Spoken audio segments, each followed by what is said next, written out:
Welcome to the Life After Sugar podcast. The podcast that's not just about sugar, but about your relationship with it and also with food and especially with yourself. So if you want to discover your life after sugar and hear inspiring stories from all kinds of people who also cut out sugar in their way, at their pace, for their own reasons, this is the podcast for you. Because when you take away the sugar, you can finally discover the real sweetness in your life.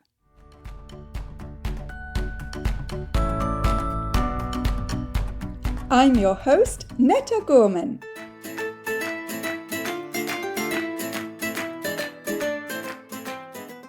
And this is part 2 of what I ate in Italy, because my trip to Italy in July and August 2025 was so inspirational.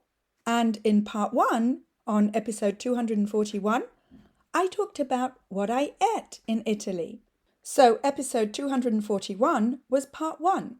And in this episode, part 2, I'll also mention what I ate, but I also want to dive into what I noticed about how the Italians that I spent time with see not just food, but the quality of their food and the importance of time and taking the time to eat together.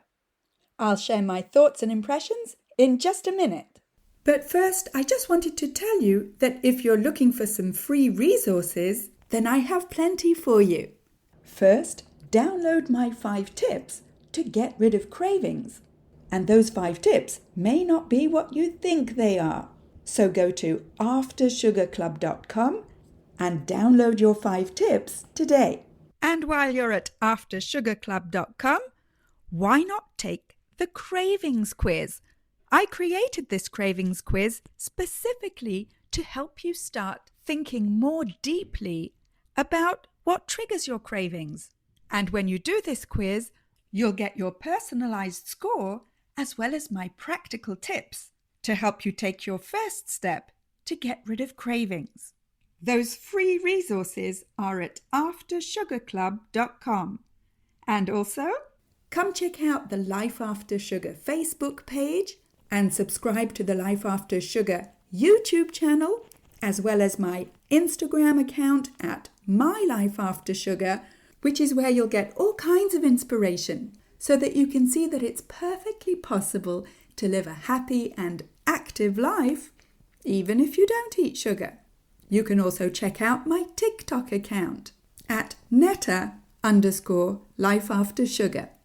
So, as I said at the beginning of this episode, part 1, that's episode 241, is where I talked about what I ate during my trip to Italy in July and August 2025. And in this part 2, I want to concentrate on not just what I ate in Italy, but also how. So one of the concepts that I'd already heard of, but that I really experienced in Italy, is the approach called slow food. And slow food, unsurprisingly, is Italy's answer to fast food. And the slow food movement began around the 1980s when a well-known fast food chain tried to open near the Spanish Steps in Rome. And the Italians resisted, choosing instead to protect their culinary traditions.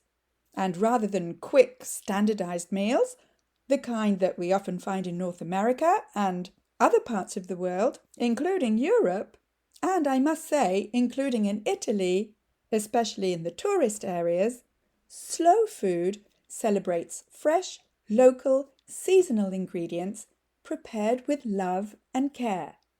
And with time.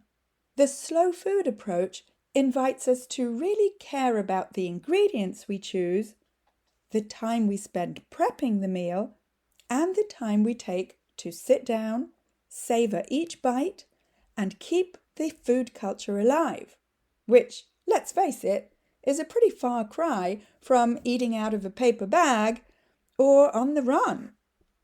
And for me, it was actually really refreshing to be surrounded by a culture that, in general, rejects the fast food chains and basically seems to be unfazed by them.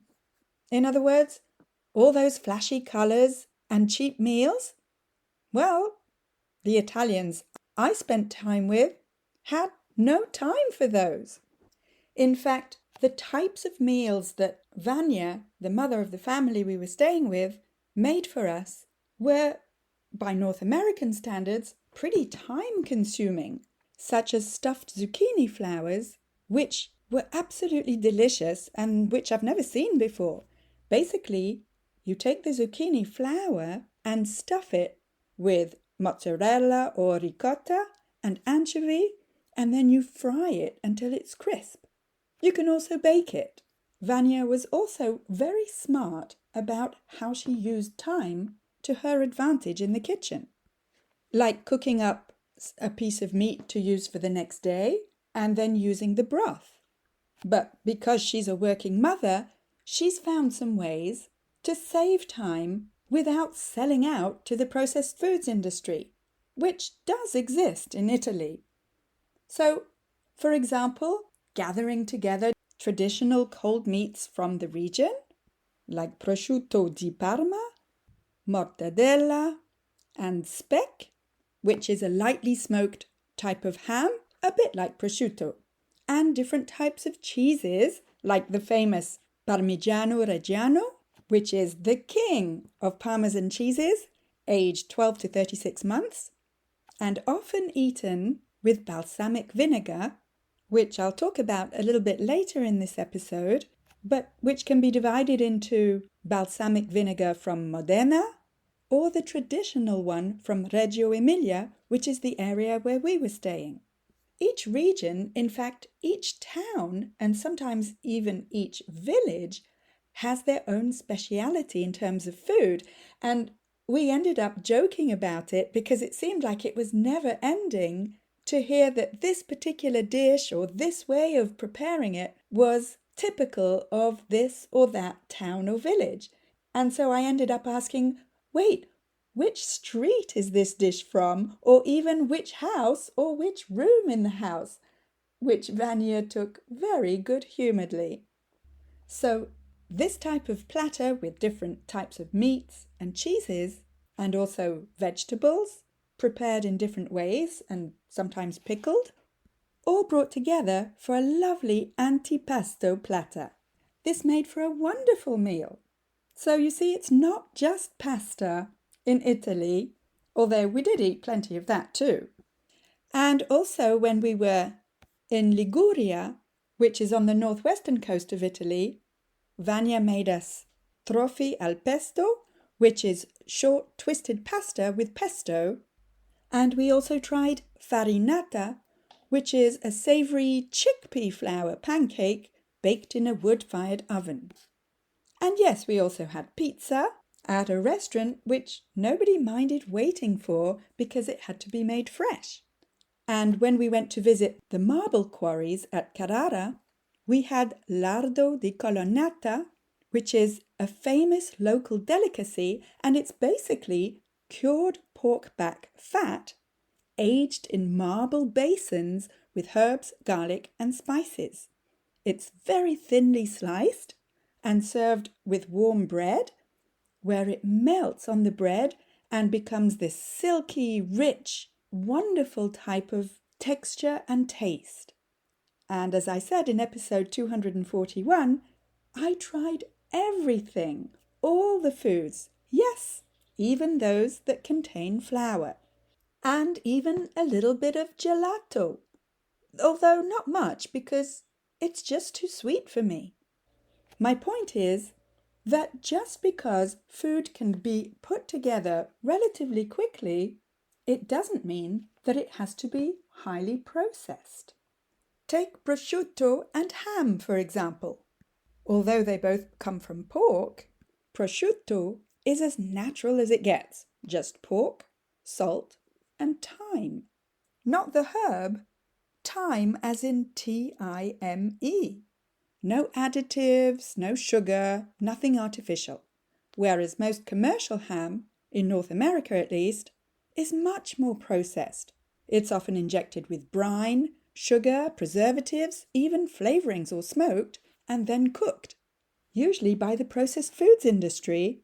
And the fact that it's so highly processed means that it's usually uniform in color and pretty much tastes the same everywhere. Whereas in Italy, it's a point of pride that not every batch of, say, prosciutto or cheese or even pasta is exactly the same, because those little differences show that they are artisanal and high quality. So what we call ham in North America is very often an industrial product, way more than a natural product.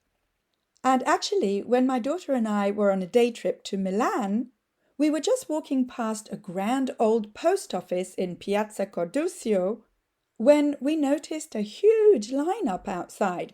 And I remarked to my daughter that it was pretty surprising to me to see a lineup for a post office when, well, we don't really send letters anymore.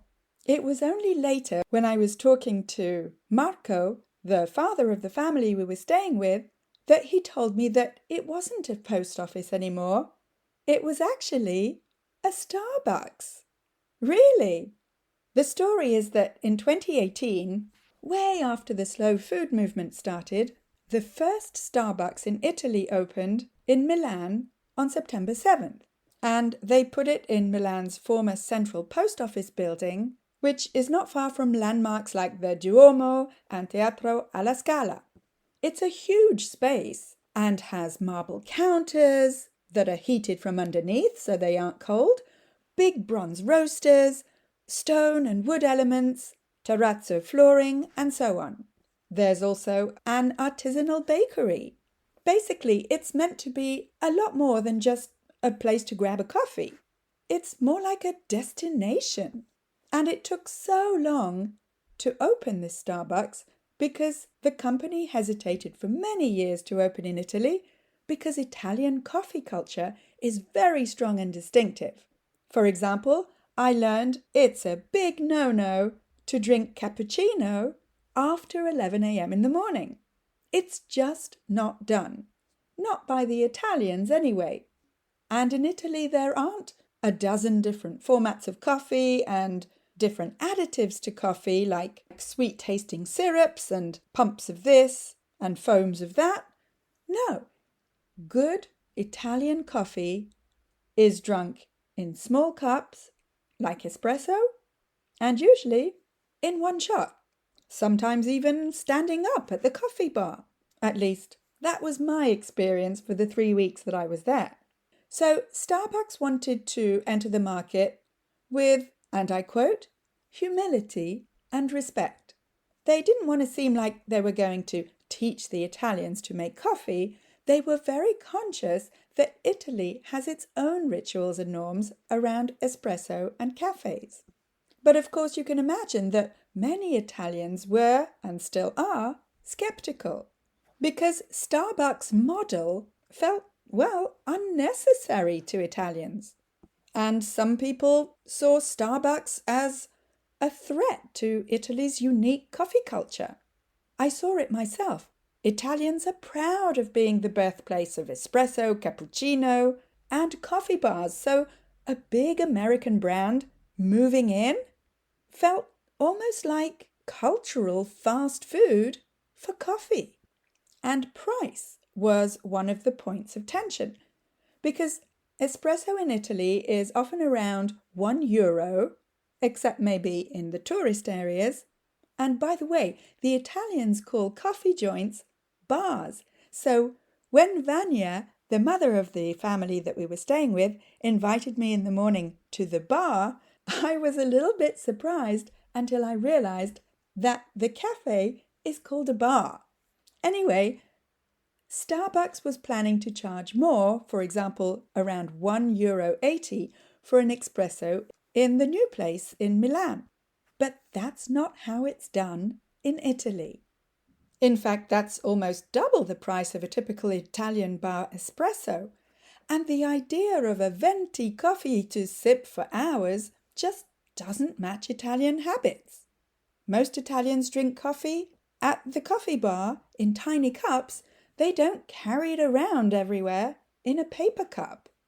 And Italians value local cafes where the barista knows you and your coffee style, and maybe even your family. So Starbucks, for many Italians, seemed too commercial or impersonal in comparison. So how come there was such a huge lineup at the Starbucks/post office in Milan? Maybe it wasn't Italians at all. Maybe it was tourists. And speaking of tourists, of course, I was one in Italy. Let me tell you about something that I did as a tourist who didn't know the Italian customs that kind of surprised my Italian family. See, in the family that we were staying with, they like to make coffee, like a lot of Italians, in a moka pot or a moka coffee maker, which is a metal coffee pot that brews coffee under pressure, although less than an espresso machine, where you fill the bottom with water, then you add ground coffee to the filter, you screw it together, and you let it slowly brew on the stove. And it's like a little ritual to make it, and it takes a little bit of time, which is also very Italian. So once I was a little bit more comfortable to make some myself, that's what I did. And because I got up a little bit earlier, I made my own coffee in a moka pot. And later, when Vanya, the mother of the family, asked if she could pour herself a cup, I said, "Oh, but I drank it all." And she couldn't believe me. She was like, "You drank the whole pot?" And I was like, "Yeah, what?" And she said, "Well, usually we don't drink the whole pot. We just drink a small cup. That's a lot of strong coffee." But of course, I didn't know that. And then she told Alessandro, the son, and he was like, "You drank the whole pot?" So apparently that's not something Italians do. Anyway, when I got back home, I bought myself a lovely moka pot from the Italian brand Bialetti. And every morning now, I take the time to prepare and enjoy my own Italian coffee.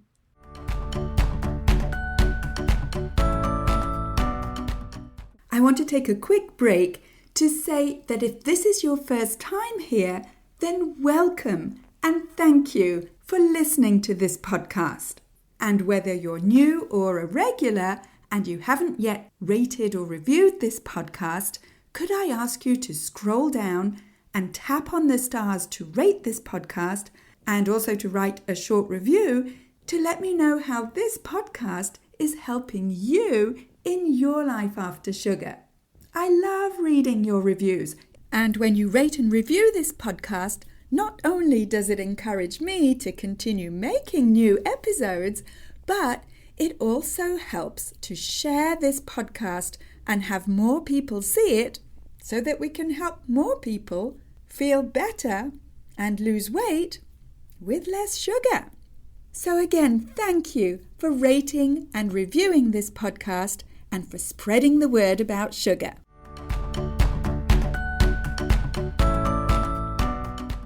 So this is the second of 2 episodes about what I ate in Italy, and especially in this episode, part 2, what I learned about food and about time in Italy. And I was telling you just before the break about the Italian coffee culture and the Italian slow food culture.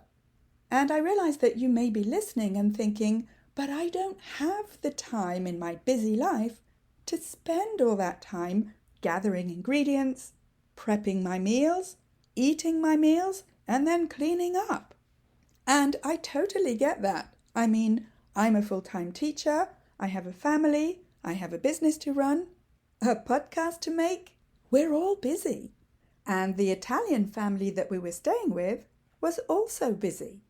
So what is it that makes the difference between someone saying that they don't have time for whatever it is and someone who makes the time because, we all have 24 hours in a day. Well, in my personal experience, now that I'm in my 50s, it's about priorities. And we make time, or we find the time, for whatever it is that's important to us. And conversely, we don't find or make time for something that's not particularly important to us. And when I was in Italy, I really understood that good quality food and preparing meals, as well as eating them together, is a top priority for Italians, or at least the ones that we spent time with. Think about something that you really, really love to do. It could be a sport, it could be crafting, reading, hiking, listening to music, playing with your grandchildren, whatever. And yes, it could even be cooking. Whatever it is that you really love to do, because it's important to you, you'll make time for, right? And whatever it is that you don't enjoy doing, like if you don't enjoy cooking or if you never learned how to cook, well, you're not going to want to spend time doing that. And of course, the fast food companies and the processed foods industry knows this and has cashed in on it. They're not going to get any profits from someone like Vanya, the mother in the Italian family we were staying with, who made delicious traditional homemade meals, and not just because we were visiting. Cooking with good quality ingredients according to traditional Italian recipes, with no shortcuts or industrially prepared fake ingredients, is important to her and to her family, and also to her culture.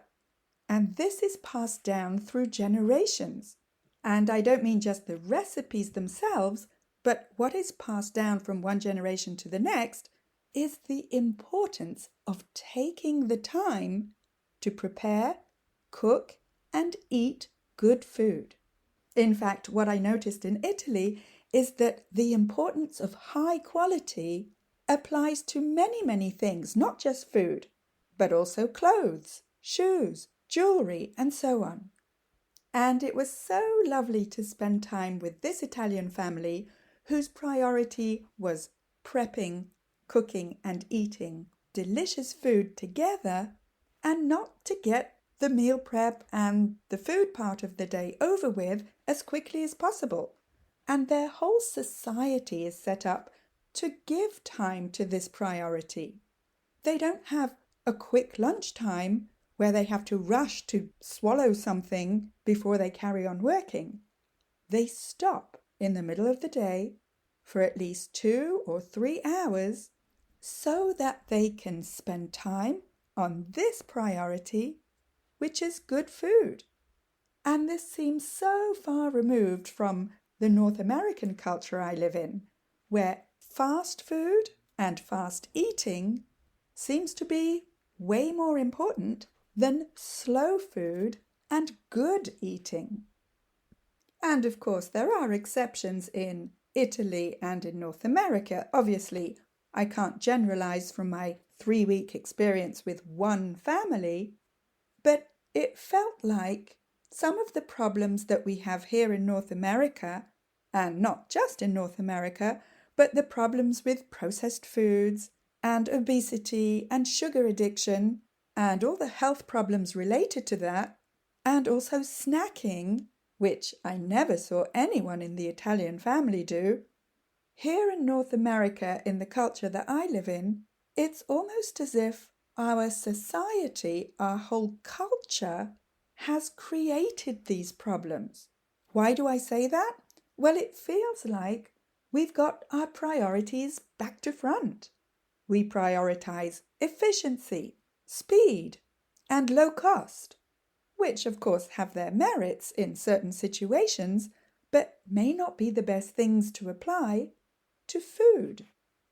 So I wonder whether that's partly why so many people here in North America don't know how to cook or don't want to take the time to cook, and also why we're so reliant on the processed foods industry. There were so many times while I was in Italy that I thought, gosh, all this time spent going to the market and then prepping and eating the food is a source of pride in Italy, but from my personal experience, could be actually perceived as a bother in North America. So I'm not trying to judge here, it's just that it got me thinking that maybe the way that we've chosen to live, or maybe it feels like it's not a choice at all, well, maybe the way that we live now is a direct result of our collective priorities. So, for example, on the one hand, in North America, a lot of people like to eat fast or to concentrate on the quantity rather than the quality, to take shortcuts so that they don't have to waste time sourcing ingredients, finding recipes, cooking meals, eating meals, and cleaning up because other things are more important to them. And there are consequences to those priorities. And in the same way, there are consequences in Italy as well to taking the time to make sure that ingredients and meals are high quality and fresh. Let me give you a specific example of balsamic vinegar, which is very traditional in the region where we were staying in Reggio Emilia. Now, you may be familiar with balsamic vinegar, but did you know that the process to make real balsamic vinegar takes literally years? First, they start with grape must, which is freshly pressed grape juice, and they cook it down until it's thick and sweet. And then it's aged in a series of wooden barrels, not just one, but different ones, oak, chestnut, cherry, and others, and moved to smaller barrels as it concentrates over time. The youngest traditional balsamic vinegar takes 12 years of aging, but some balsamic vinegars are aged for 25 years or more, and that makes them syrupy, rich, and complex, and pretty expensive. Italians don't try to shortcut this long aging process. On the contrary, they're proud of it. And they're proud of their family-owned vinegar lofts, which are often either in attics of farmhouses or country villas or storage spaces under a roof, because that means that the vinegar barrels can experience the full range of seasonal temperatures, hot summers and cold winters, that help the vinegar slowly concentrate and develop its flavour. They're not trying to speed up the process to get vinegar as fast as possible. What's important is the tradition and the high quality of balsamic vinegar at the end. My point is, what I understand from all this at least, is that our priorities influence our choices, which in turn influence the consequences of those choices. And even if it may not feel like it, choosing to eat fast foods, processed foods, including those that contain sugar, at the end of the day, if we see these as choices, then in my humble opinion, that gives us what I call our personal power to decide whether or not we want to live that way.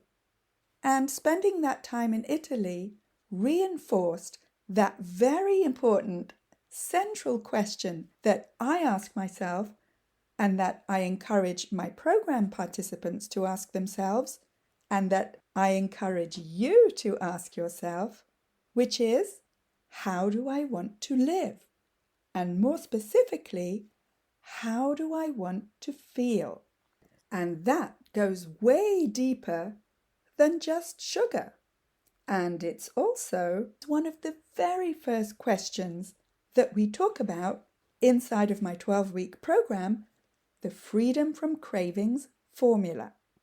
In the program, you'll get step-by-step guidance and customized support through the 5-step formula that I've developed to help you get control over cravings so that you can finally live your life with more energy and fit into your favorite clothes effortlessly, and Feel confident in your food choices so that you can ditch the shame and embarrassment that you feel every time your emotions make you slip or fall off the wagon, and so that you never feel like you're on some kind of restrictive diet. If you're at the stage of your life when you're finally ready to look after yourself, let's chat. You can talk directly to me on a free clarity call at any time by going to aftersugarclub.com and clicking on Program at the top. You'll also find the link with the show notes together with this episode. So go to aftersugarclub.com. Speak to you soon. That's it for this week. Keep in touch and see you soon for another episode.